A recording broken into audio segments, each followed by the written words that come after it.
grew up in Trinidad, Caribbean, Trinidad and Tobago. Grew up in a place just outside of Port of Spain called Lambert. Grew up there with my grandparents, grandmother, grandfather, just the three of us.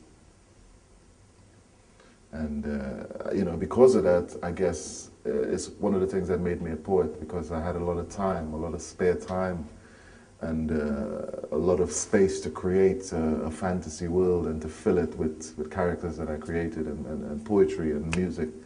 And that's what I did.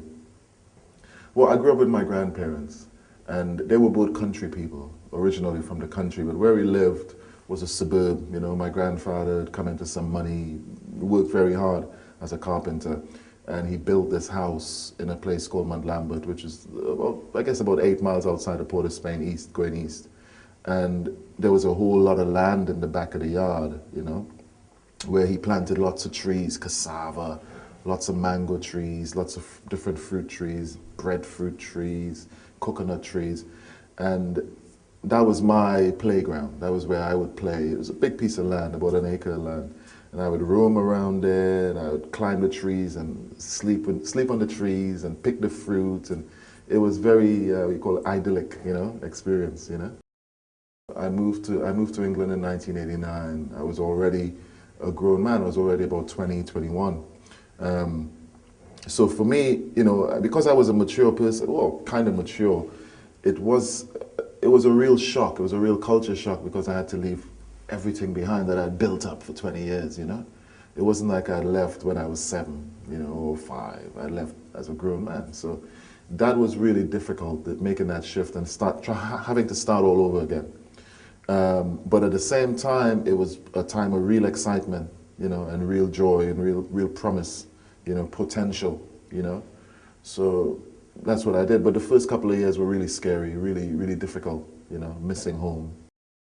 I started writing poetry when I was really probably about 10, 11. I don't think you could really call it poetry at that age, but it was an attempt. It was the beginning of something, you know.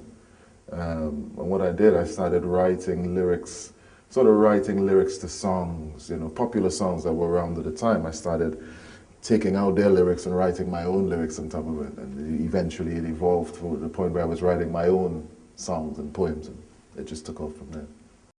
My father he's still around. He lives in Trinidad. He's very charismatic, very handsome man, very charming man.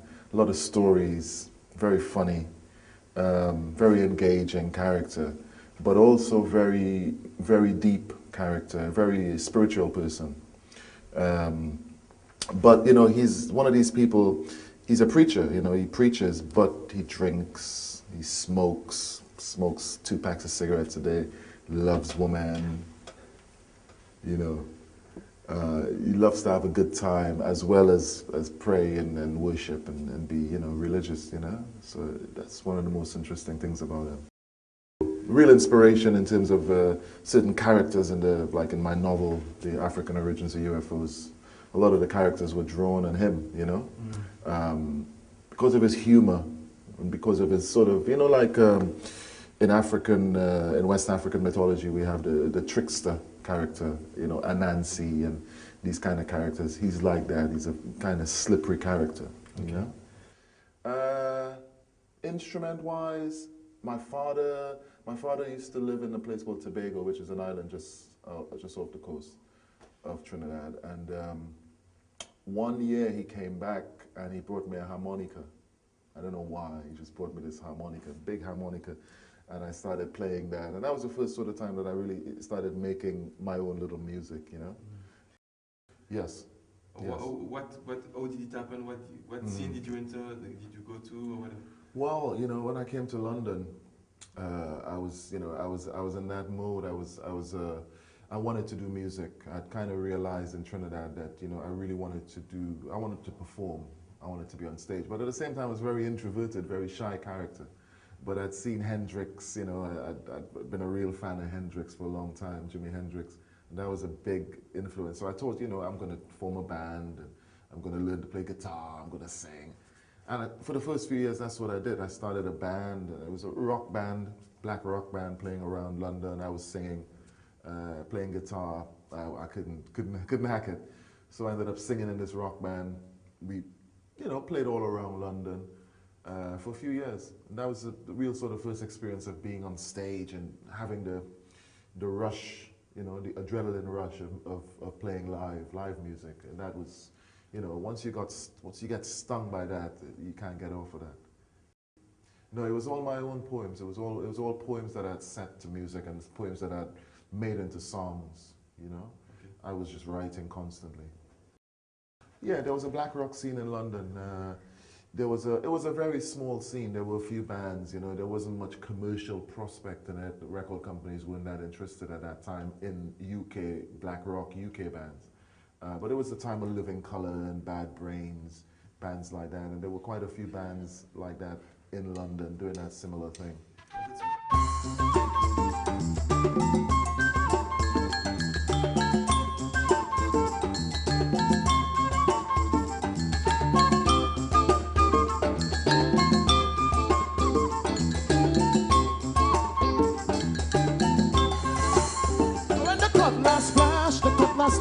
The cutlass that boom, the cutlass and turned them down.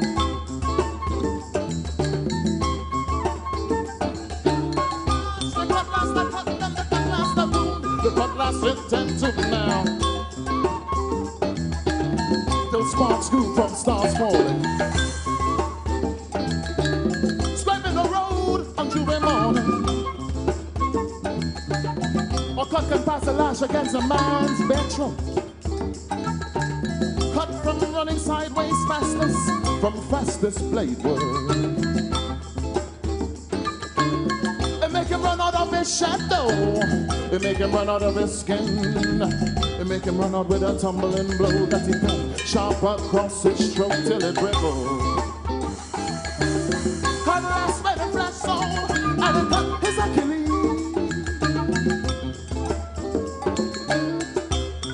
It was that same cutlass that slit the pig throat like a razor, and the body shook.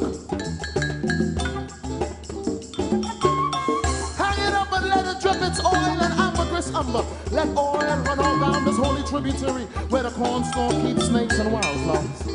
All along the banks of the Valencia River, where an old woman is weeping prayers and glossolalia and inscribing a viva for leg back. Is cutting sheaves of sage, skyways on Sundays. And the nutbird bleed, and it humber. God last when it flashed so, and it cut his Achilles. Jump.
Give me the cutlass, don't make the cutlass fast, oh Lord.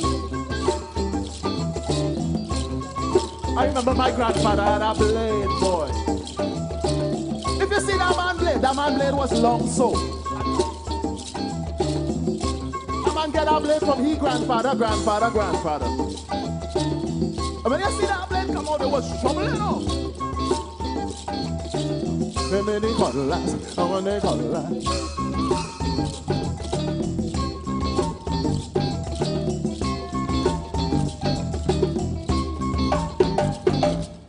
Wow, a few years ago, I was working on a novel called "The African Origins of UFOs," and in that novel, there's a scene in a nightclub. It's science fiction. It's set on another planet, and there's this band playing there called the Spasm band. So I thought, as I was writing this book, because my writing is very musical, very poetic, I thought, it would be really good to have a real band, a group of musicians, at least playing some music, and I'll read some of this poetry, some of this novel over it. So I got in touch with a few of my musician friends, like my friend Andrew, who's still in the band today, and we got a percussionist that I was working with at the time, and a sax player that I knew from working in a bookshop. We got that sort of quartet together, started to work the stuff, and that was the real origin of it.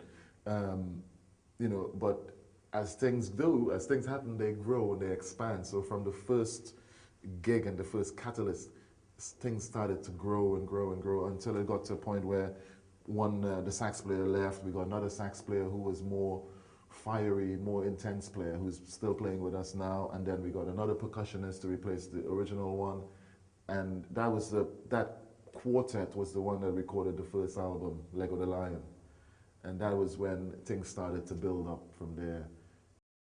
Well, that's really interesting. I think it's something to do with how you approach people, because I don't come from a position, from a sort of a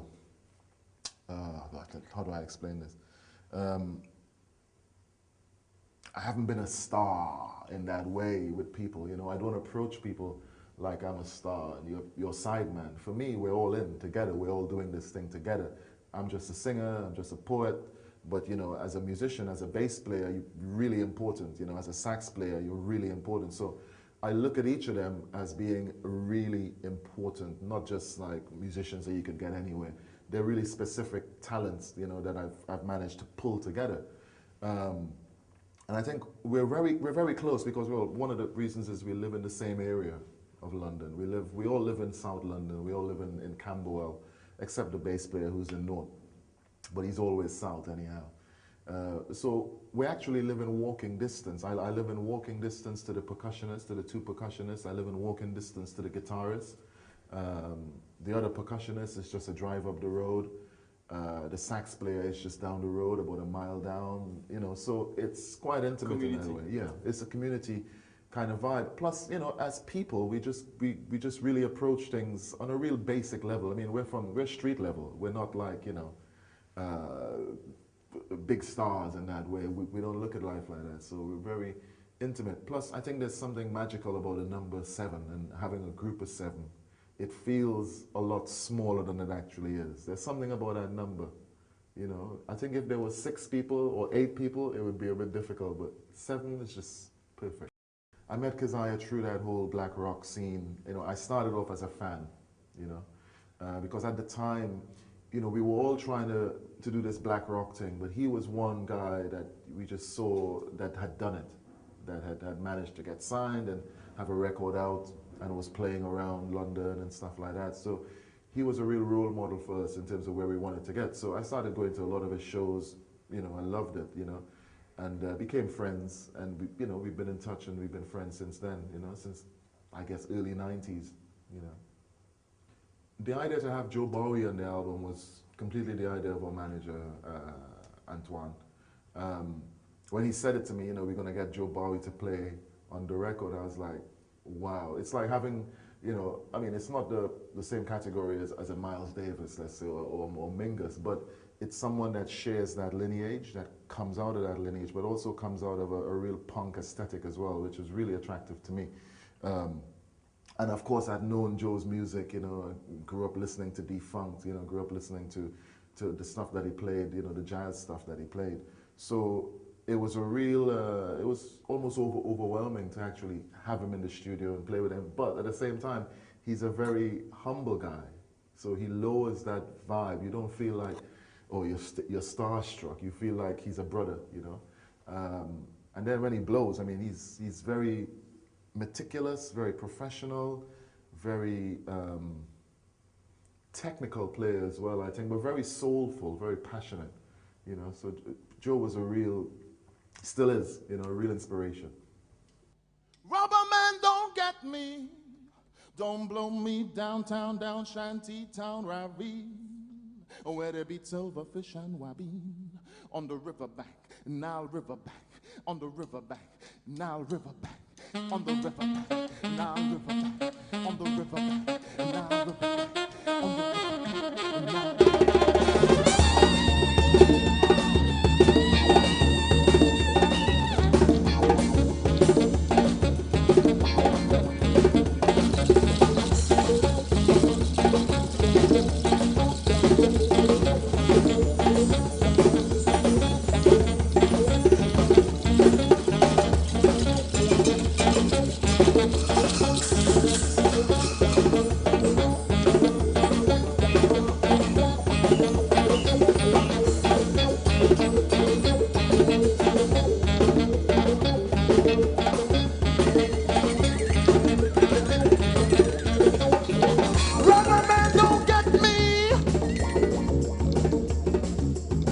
Rubber man, don't get me.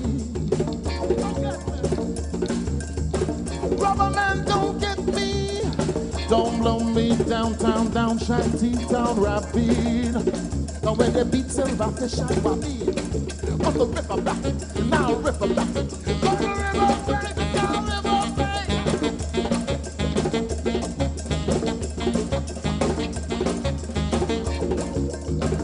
We come like ripe over. When it's season, full and ripe, and it dropped like a 12-gauge shot that shattered the wings of our mountain gods. And make a young blood seep upon the sea and float home, yeah. And make the young blood seep upon the sea and float home, yeah.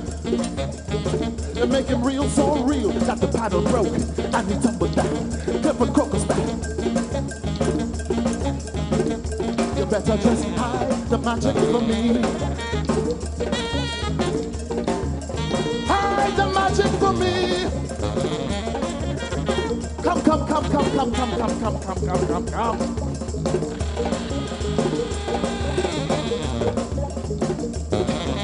Let me lime like we used to.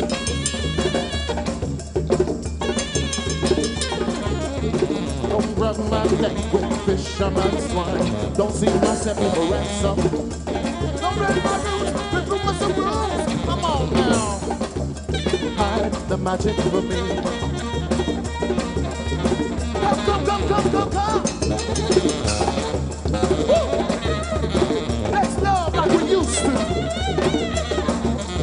Let's love. Let's love.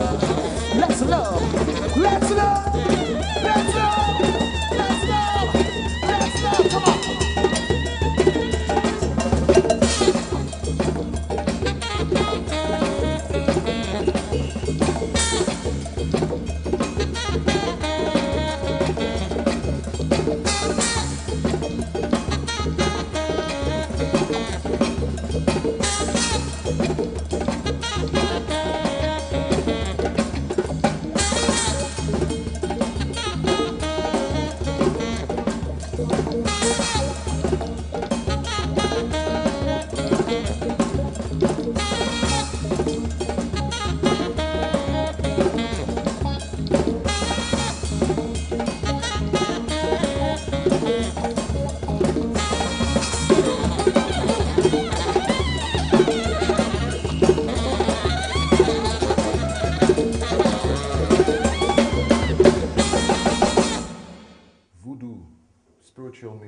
Spiritual Baptist music. I grew up in the Baptist church, going to the Baptist church with my grandparents from, I guess, the age of for about from the age of 6, 7 till I was about 14, almost every weekend for those years, for about 7 years or so, they would take me to this church deep in the country, in various churches all over Trinidad, which were spiritual Baptist churches. Now the spiritual Baptist church in Trinidad grew out of Orisha, grew out of Shango, grew out of Obia, Voodoo, which is essentially a term that encompass all these New World syncretic religions, you know, Candomblé, Santeria, all these things, you know, Pocomania, they all come from the same root, which is West African Voodoo. So in Trinidad, it developed in different strands, and one of the strands it developed in was the spiritual Baptist, which was a more acceptable face, let's say, of Voodoo, of that kind of worship, of African worship. So they were really involved in that church, and they used to take me. And one of the things that I experienced there was, you know, being a child and being exposed to things like exorcisms, where spirits are cast out of people, being exposed to people speaking in tongues, being exposed to people falling on the floor and rolling with spirits, catching spirits. I experienced a lot of things going to those churches. I was very young, and I was a child. I was very afraid most of the times, because I saw some things that, like, you can't explain how these things happen. You know, I saw exorcisms, people held down on tables, and people pray, and they catch spirits, and people speak in tongues, and you feel this real energy in the church. You know, the church would shake. So that had a really profound impact on me. But also, one of the things I learned 3 basic things from the church. The first thing was the rhythm of the singing. You know, they have a way in the Baptist church, you know, they would sing a song, one hymn, for about an hour. They would start off being like, da da da da da da da da da da. But by half an hour, it'd be, and that was just going. And when you hear that rhythm for half an hour, I tell you, man, it's really, it goes all through your body. So that was one of the things I learned, and that's something that I took, you know, and I put into the Spasm band. You know, I took those chants and made them into bass lines, horn lines, so you would hear, you know. But also what I got from the church was was looking at these preachers and how they would transmit the word, and the word would go through the people. It was the power of the oration, you know, the way they would speak and the way they would force these words, and just the power of that, and also the sort of real surreal element, magical element of the church. You know, the church was a place which was a very magical space. And there were different spaces in the church, and it was all like earthen floors, and all sorts of rituals went on in different rooms, and very magical place.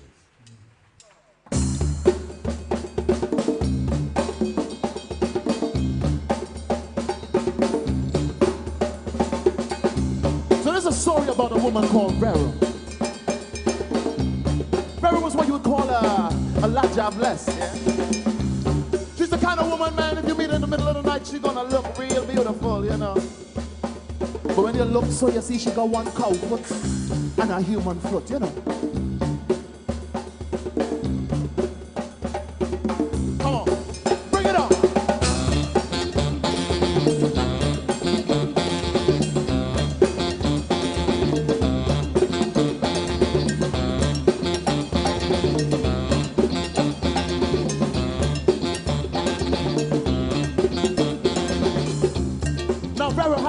Called Savage, who was a bus mechanic, but he had to live to what? Ever since a Véro drinking with a pickaxe blade, yeah. So you had to go to Tobago. You had to go and humble yourself a little bit, you know, chill out, lie up there, relax, humble yourself.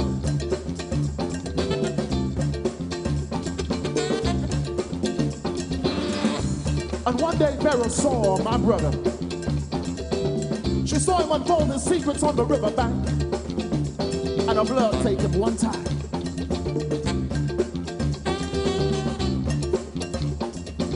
A summer fishes in the river so haunting, and she become determined to hold him between the cross-cut sore of her eyes.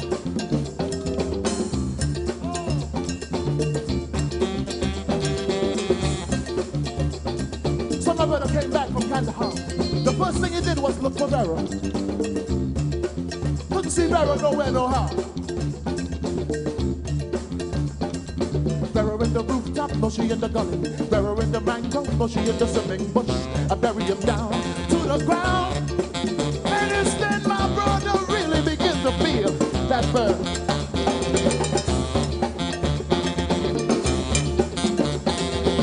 And he starts to bend up and twist up. I said, thank you people didn't make up the diet bed.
Percussion one time.